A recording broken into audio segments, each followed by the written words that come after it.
I'm Betty. Welcome to my kitchen. Today I want to show you how to poach a chicken. A poached chicken is the basis for so many things I can't begin to list them. But you not only end up with a poached chicken, the meat of which can be used in many dishes, but you also end up with some wonderful chicken stock. Just a real asset to have in your freezer. So we're going to start with the chicken. This is a large roasting chicken. It's about 7 pounds. I've rinsed it thoroughly, and I'm going to put it in my big stock pot. Now also you'll find in the package in your chicken, depending on what they decide to put in there, you'll find the neck, which can go right into the stock pot, the gizzard, the heart, I think, and the liver. The liver is something that never goes into your stock. It's too strong flavored. This poor chicken apparently had only a part of a liver, poor thing. I don't know quite how he made it.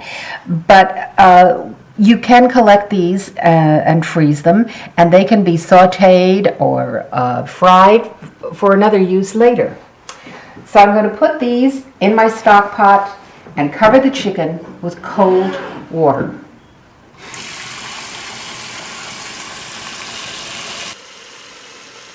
I've transferred the chicken to the stove, and I'm going to let this come to a boil with no vegetables or anything in it at this point. Waiting until the chicken has boiled to the point where you can skim it is much easier to do without the addition of the vegetables. We'll put those in later. Once the chicken has come to a simmer, you'll notice that this foamy kind of really yucky stuff comes up there. And what you want to do is skim that off. I have a little mesh strainer. You can use a slotted spoon. You can use a regular spoon and let the liquid go out. But you're going to do this and let it cook for a further 5 or 10 minutes, and you'll probably repeat this process. We just want to get all of this off. It's been about 10 minutes, and I'm just going to remove the last of this. As you can see, it's now quite clear, so we know we've gotten rid of anything that needs to be gotten rid of. And now I'm ready to add the vegetables to this. I have an onion that I've cut in half. I've got 3 carrots, which are roughly chopped. I've got the heart of a celery, the leaves and so forth, that I've also roughly chopped, and I have a teaspoon of peppercorns.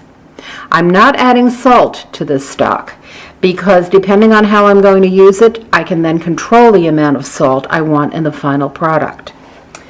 So here go the vegetables.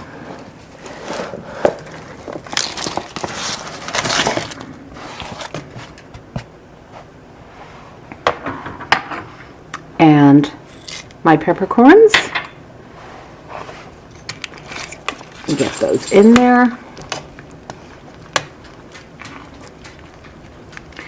Now I'm going to cover this, and I'm going to let it simmer for about 45 minutes. Then I'm going to turn the heat off and let the chicken cool in the broth, and I'll proceed from there. So I'll see you later.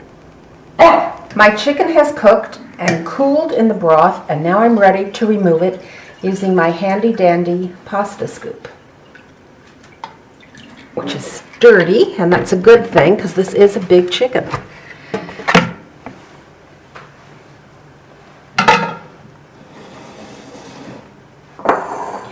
Now I'm going to remove the meat from the chicken.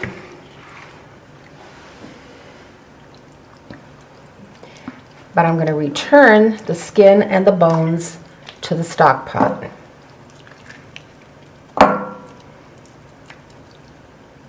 You can see the meat just falls away very easily.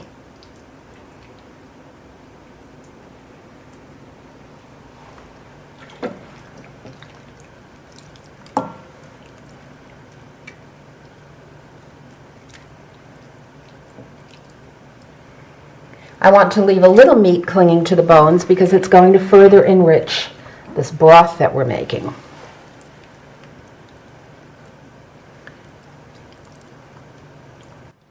It's not even necessary to use a knife to remove the meat. It will simply fall away, as you can see. There's the breast tender. A little more meat there. And these remaining scraps I'm going to return to the pot.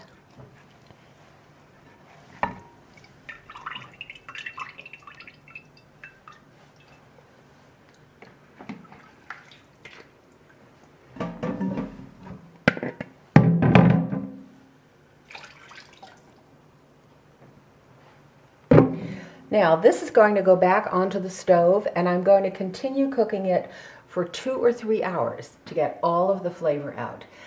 There are some new recipes that say you get all the flavor out in an hour, but I've tested it a couple of times and I still think you need 2 to 3 hours to extract all of the flavor. So I'll see you when we'll be back when that's done.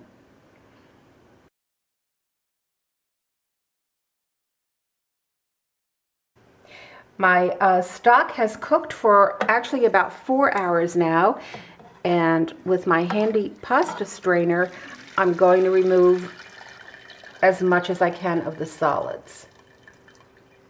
I'll do these into a colander to let them drain.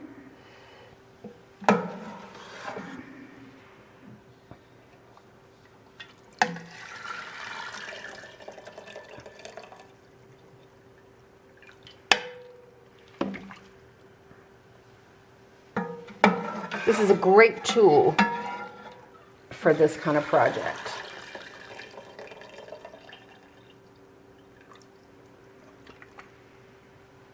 And I've got pretty much, I think, all of that out at this point.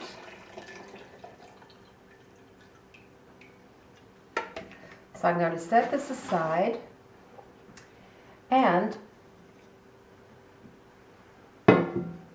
I have another bowl ready with a strainer, which, as you can see, I've lined with cheesecloth, since I want to remove as many of the small particles as possible. With any luck, that will stay there. And now I'm going to strain the rest of this soup, which I hope will all fit in this bowl.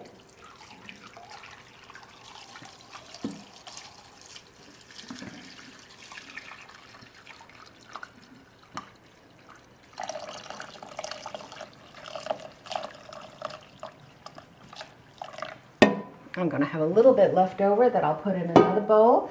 But at this point, this can sit until it's cool enough.